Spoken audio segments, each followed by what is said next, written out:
Assalamualaikum warahmatullahi wabarakatuh. Apa kabar anak-anak? Kali ini Bapak akan menjelaskan tentang sifat-sifat operasi penjumlahan dan pengurangan pada bilangan bulat.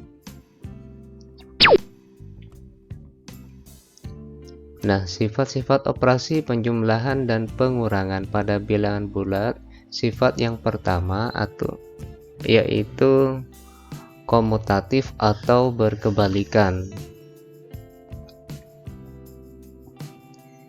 Jadi misalkan A ditambah B sama dengan B ditambah A. Contohnya 2 ditambah 3 itu sama dengan 3 ditambah 2. Jadi posisinya itu terbalik atau ditukar. Jadi di sini pertama 2 ditambah 3, 2-nya di depan itu sama dengan 3 ditambah 2.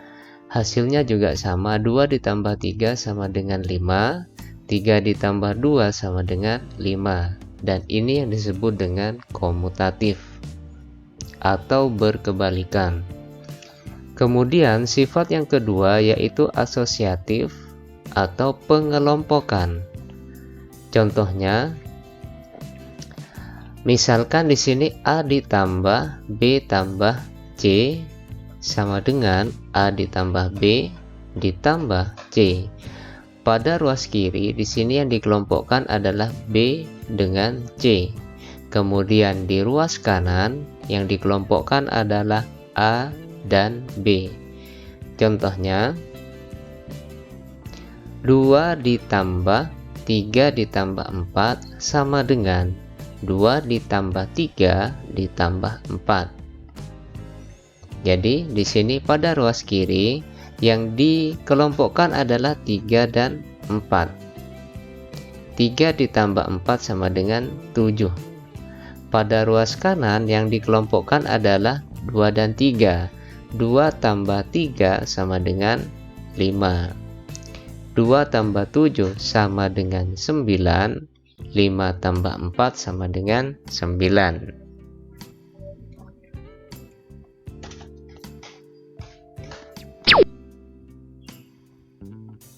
Nah, di sini ada contoh soal.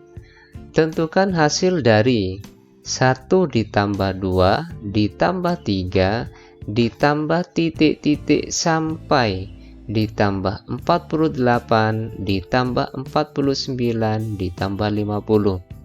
Jadi di sini kita disuruh menghitung 1 sampai 50 penjumlahannya. Jawab. Sebenarnya kita bisa menjumlahkan satu persatu bilangan tersebut dari depan hingga selesai. Namun cara tersebut bisa membutuhkan waktu yang cukup lama. Dengan memanfaatkan sifat komutatif dan asosiatif, kita bisa membuatnya menjadi lebih sederhana. Nah, amati bahwa setiap bilangan berikut bisa dijumlahkan hingga membentuk pasangan-pasangan yang hasilnya itu sama, yaitu 51. Nah, seperti ini maksudnya. Jadi 1 dipasangkan dengan 50 atau 1 ditambahkan 50. Kemudian pasangan berikutnya 2 dengan 49. Kalau dijumlahkan juga 51. Kemudian berikutnya 3 dan 48. Kalau dijumlahkan 51 dan seterusnya. Jadi di sini dalam proses ini sebenarnya kita sudah melakukan sifat komutatif serta asosiatif secara berulang kali sehingga tersusun bentuk seperti berikut. Nah, seperti ini kalau kita jabarkan nanti 1 ditambah 50.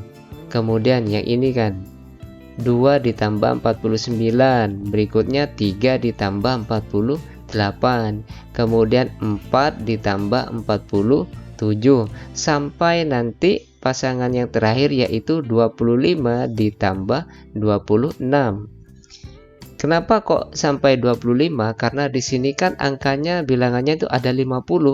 Karena dibuat pasangan 22, jadi 50 dibagi 2 sama dengan 25. Nah, pasangan terakhir yaitu 25 ditambah 26.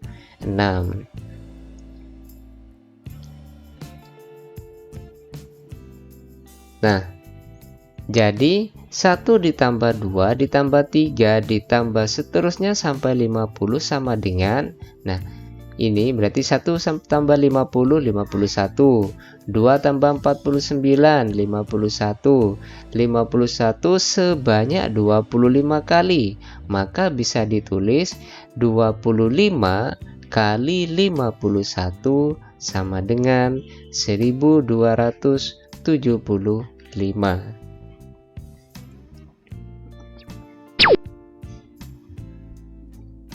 Sifat-sifat lain dari bilangan bulat. Yang pertama, penjumlahan bilangan genap ditambah bilangan genap. Nah, perhatikan tabel berikut. Di sini ada bilangan 1, bilangan 2, kemudian bilangan 1 ditambah bilangan 2. Misalkan bilangan satunya itu 6, bilangan 2 itu 8. Nah, maka 6 ditambah 8 sama dengan 14. 6 itu genap, 8 itu genap, 14 juga genap. Jadi kesimpulannya, bilangan genap ditambah bilangan genap, maka hasilnya bilangan genap. Yang kedua, penjumlahan bilangan genap ditambah bilangan ganjil. Nah, misalkan di sini bilangan yang pertama itu 6, bilangan yang kedua yaitu 7. Maka setelah dijumlahkan, 6 ditambah 7 sama dengan 13. 6 itu adalah genap, 7-nya itu ganjil, maka 13 hasilnya ganjil. Jadi kesimpulannya, bilangan genap ditambah bilangan ganjil, maka hasilnya adalah bilangan ganjil. Kemudian yang ketiga, penjumlahan bilangan ganjil ditambah bilangan ganjil. Nah, misalkan di sini bilangan yang pertama itu adalah 3, bilangan yang kedua adalah 5, maka hasilnya adalah 3 ditambah 5 sama dengan 8.